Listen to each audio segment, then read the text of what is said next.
왕 앞에서 입을 연 한 환관이 있었습니다. 그날 밤 그의 사진은 잘리고 혀는 뽑혔습니다. 그리고 그의 이름은 조선 어디에서도 부를 수 없게 됐습니다.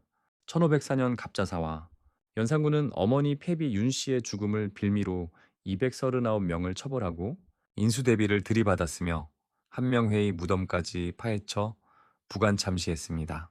복수는 끝났습니다. 그런데 연산군은 멈추지 않았습니다. 오히려 그날부터 시작이었습니다. 흥청망청, 채용사, 업문금지, 그리고 한 환관에 잘린 혀까지. 갑자사화 다음 이야기, 연산군의 마지막 두 해를 펼쳐보겠습니다. 갑자사화가 끝난 1504년 겨울부터 연산군의 궁궐은 다른 세계가 됩니다. 먼저 흥청, 전국에서 미녀를 끌어모은 기생 집단이었습니다. 많을 땐 1000명을 넘었다고 전합니다. 이들과 어울려 나라를 망쳤다 해서 생긴 말이 그 유명한 흥청망청입니다. 흥청만이 아니었습니다. 채홍사와 채청사, 미녀와 어린 처녀를 뽑아 올리는 관리들이 전국에 풀렸습니다. 양반 평민을 가리지 않았습니다. 어떤 집은 딸을 빼앗기지 않으려 멀쩡한 자식을 죽은 것으로 꾸미기까지 했다고 합니다.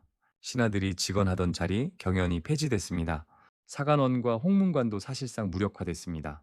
누군가 익명으로 연산군을 비방하는 글을 한글로 적어 붙이자 연산군은 분노해 한글 사용 자체를 금지시킵니다. 백성의 글이 사라진 겁니다. 1505년의 궁궐은 더 이상 정치하는 공간이 아니었습니다. 한 사람의 놀이터였습니다. 그 한복판에 한 노인이 있었습니다. 김처선 세종시절 입궁에 문종, 단종, 세조, 예종, 성종을 거쳐 연산군까지 7임금을 섬긴 환관이었습니다. 그때 나이 84이었다고 전합니다. 1505년 4월 초하루 연산군이 또 흥청들을 모아 음란한 놀이판을 벌이던 자리 김처선이 술잔을 내려놓고 곧게 무릎을 꿇었습니다. 그리고 입을 열었습니다. 이 늙은 신은 네 분의 임금을 섬겼습니다. 글도 어느 정도 압니다. 그러나 옛날부터 지금까지 전하같이 행하시는 임금은 본 적이 없사옵니다. 잠깐의 정적, 연산군이 활을 들었습니다. 화살은 김처선의 옆구리를 꿰뚫었습니다. 김처선은 쓰러지지 않았습니다. 다시 입을 열었다고 합니다. 늙은 내시가 어찌 죽음을 두려워하겠습니까? 다만 전하께서 오래 자리에 못 계실까 그것이 한입니다. 두 번째 화살이 박혔습니다. 연산군은 직접 칼을 들어 그의 다리를 잘랐습니다. 일어나 걸으라며 그런 다음 혀를 잘랐습니다. 그날 밤 김처선은 죽었습니다. 시신은 호랑이 먹이로 던져졌다고 전합니다. 그러나 연산군의 분노는 거기서 끝나지 않았습니다. 김처선의 부모 무덤을 파헤쳐 부관 참시했고 양자를 죽였으며 칠촌까지 연좌 처벌했습니다. 그리고 마지막 명령을 내립니다. 처와 선 두 글자를 모든 공문서와 백성의 이름에서 지워라. 김처선이라는 이름 자체를 조선에서 사라지게 한 겁니다. 246년 뒤인 1751년 영조가 충신 정려문을 세워 그의 이름을 다시 불러 올렸습니다. 김처선이 죽고 한 해 5달 뒤 1506년 9월 2일 새벽 박원종, 성희안, 유순정이 이끈 군사가 경복궁 담을 넘었습니다. 중종 반정입니다. 박원종에게는 사적인 이유도 있었습니다. 그의 누이가 연산군의 큰어머니였고 야세는 연산군이 그녀를 욕보였다는 소문이 따랐습니다. 사실 여부는 지금도 논쟁이지만 박원종이 연산군에게 가족을 잃은 사람이었다는 건 분명합니다. 그날 밤 연산군은 또 술자리 중이었다고 전합니다. 반정군이 들이닥치자 신하들은 모두 도망쳤습니다. 연산군은 왕비신 씨를 돌아보며 이렇게 말했다고 합니다. 당신 아버지 때문에 내가 이 꼴이 됐소. 신 씨의 아버지는 신숙은 반정 모의를 거부했던 인물이었고 그날 밤 살해당했습니다. 즉위 12년 연산군은 그날로 폐위돼 강화도 교동도로 보내졌습니다. 미리안치 가시나무 울타리를 두르고 외부와의 접촉을 끊는 형벌이었습니다. 두 달이 채 못 됐습니다. 음력 11월 6일 연산군은 31살에 교동돼서 죽었습니다. 사인은 역질 전염병이라 기록됐습니다. 그러나 한겨울에 여름 가을 병이 돌았다는 점, 같은 공간의 나인들과 군관들에게는 아무도 옮지 않았다는 점, 후대 사가들은 독사를 의심합니다. 진실은 가시나무 울타리 안에 묻혔습니다. 무덤도 왕릉이 아닙니다. 군호만 남은 묘.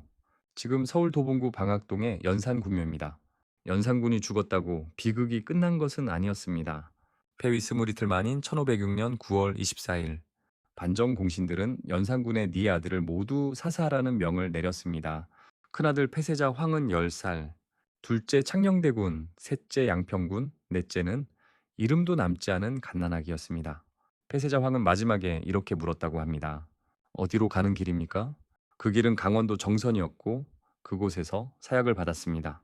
내 어린 왕자가 같은 해 같은 죽음을 맞이하면서 연산군의 핏줄은 그날로 끊어졌습니다. 후궁 장록수도 잡혀왔습니다. 한때 연산군의 가장 깊은 사랑을 받았던 그녀는 궁이시 앞 저작거리에서 참형됐습니다. 백성들이 던진 도리산처럼 쌓였다고 실록은 전합니다. 그리고 또 한 사람 연산군의 폐위로 함께 무너진 여인이 있었습니다. 당연 광우 신씨, 세왕 중종의 첫 왕비였습니다. 그녀의 아버지가 신숙은 그날 밤 살해당한 바로 그 사람이었습니다. 반정 공신들이 중종을 압박합니다. 역적의 딸을 왕비로 둘 수 없습니다. 중종은 거부하지 못했고 당연 광우 신씨는 즉위 이래 만에 폐위돼 궁 밖으로 쫓겨났습니다. 전해지는 이야기로 중종이 그녀를 잊지 못해 인왕산 쪽을 바라보곤 했다 합니다. 그 소식을 들은 신씨가 자신의 다홍치마를 인왕산 바위에 펼쳐 걸었다 합니다. 임금이 멀리서라도 보시라고. 그것이 인왕산 치마바위 전설입니다. 연산군 한 사람의 폭정이 만든 파장은 그가 죽은 뒤에도 한 며느리의 일해와 한산 위의 치마 한 자락으로 이어졌습니다. 어머니의 사약에서 시작된 한 왕의 분노는 환관에 잘린 혀와 가시나무 울타리, 네 아들의 사사, 그리고 며느리의 일해를 거쳐 인왕산 치마 한 자락으로 잦아들었습니다. 잔향은 사람이 죽은 뒤에도 멈추지 않습니다. 그것이 권력이 남기는 진짜 무게입니다. 이 이야기가 의미 있으셨다면 좋아요와 구독으로 응원해주세요. 여러분의 응원이 더 좋은 역사 이야기를 만드는 큰 힘이 됩니다.